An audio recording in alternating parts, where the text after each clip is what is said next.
Hello, this is Chetan Narula reporting for Cricket World, and I'll be looking back at the action from week 3 of the 2017 IPL season. My station is again Delhi, and that's the Firoz Shah Kotla behind me.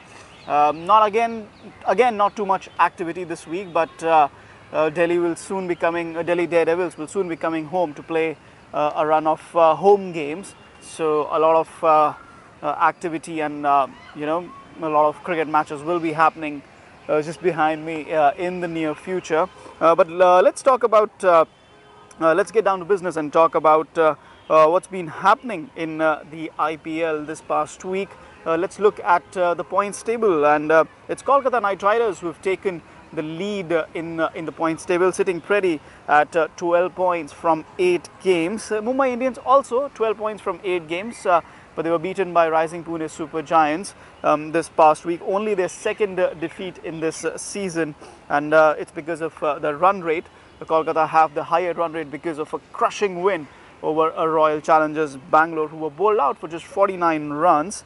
Sunrisers Hyderabad have slipped to 3rd position, a bit of a points gap there, 9 points from 8 games. Their last match against the Royal Challengers Bangalore was washed out, and they've also lost 1 game this week. So it's not been a great week for Sunrisers Hyderabad, but they still maintain that 3rd spot. The big winners of this week have been rising Pune Super Giants with their 2 victories. We'll talk a bit more about that. They have 8 points currently from 8 games.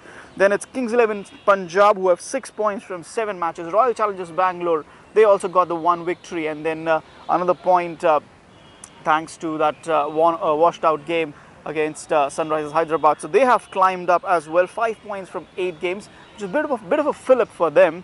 But the big losers have been Delhi Daredevils and Gujarat Lions. Gujarat Lions 4 points from 7 games. They're last in the table, but the big losers, Delhi Daredevils, just the 4 points from 6 games. Now let's talk just a little bit more detail about what has happened this past week. Team of the week, well, Kolkata Knight Riders, they just have the 1 loss, and they beat 2 teams, that is the Royal Challengers Bangalore and rising Pune Super Giants.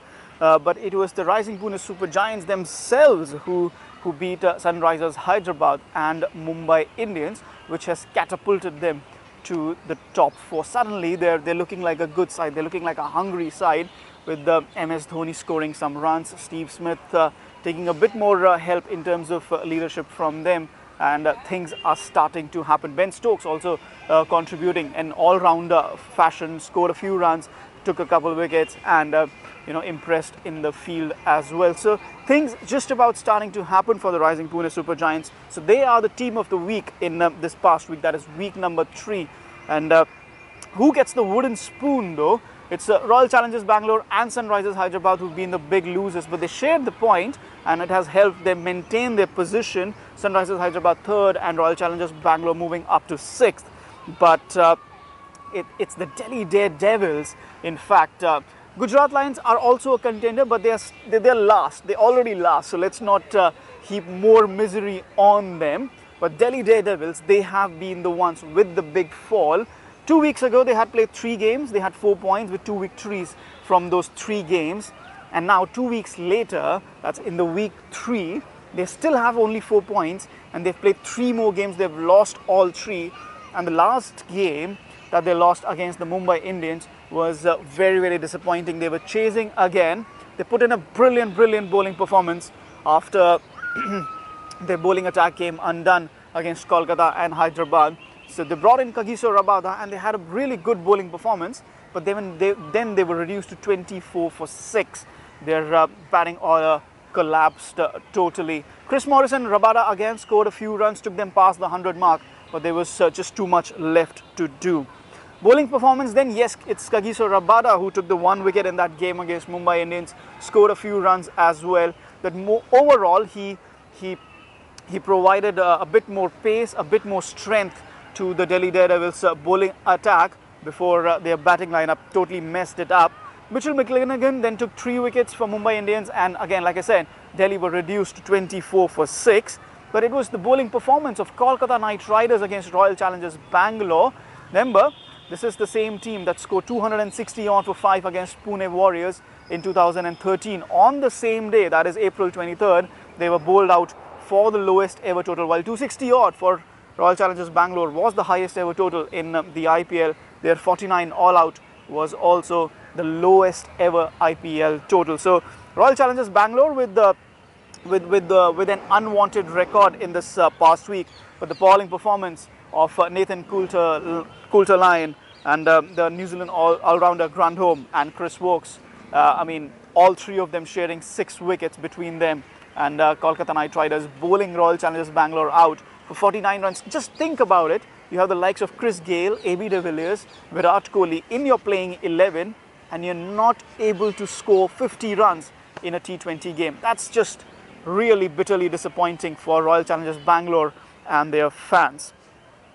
Well, what was the match of the week? Well, it was the Rising Pune Supergiant versus Mumbai Indians. Went to the last ball, went to the wire, and who better to take a game of cricket to the last ball than Mahendra Singh Dhoni. He scored his half century, the first half century, his first half century of this IPL season, 60 odd of some 30-35 balls, and the big thing was that he silenced his critics. Among those critics were the management or of the Rising Pune Supergiant, or the relatives of the management of the Rising Pune Supergiant, but he silenced them all, scoring that swashbuckling half century. And once again, just so cool. 4 runs needed of the last two balls, 2 runs needed of the last 1 ball, and 100 out of 100 times you would back MS Dhoni to score those runs. I remember that date, April 24, I think, if I'm not mistaken. I was in the gym. Maybe the date's wrong, but I don't know. I was in the gym. That's all I remember. I was on the treadmill, and Mahendra Singh Dhoni was batting. There was a huge TV screen there, and there were around 10-15 other guys in the gym with me, and we all stopped what we were doing. Some were lifting weights. I was on the treadmill. We all stopped what we were doing, and we were watching MS Dhoni bat. 2 runs of 1 ball. And that's what MS Dhoni does to you. That's what MS Dhoni does to cricket fans all over the world. And he showed that he still has those magical powers. So he is the batsman of the week, Rising Pune Supergiants, the team of the week, and they also have the match of the week against Mumbai Indians. 2 points for them. And that is all the roundup of week 3. I'll be back again next week, and we'll talk about a few more games and what has happened as the IPL has already crossed its halfway stage.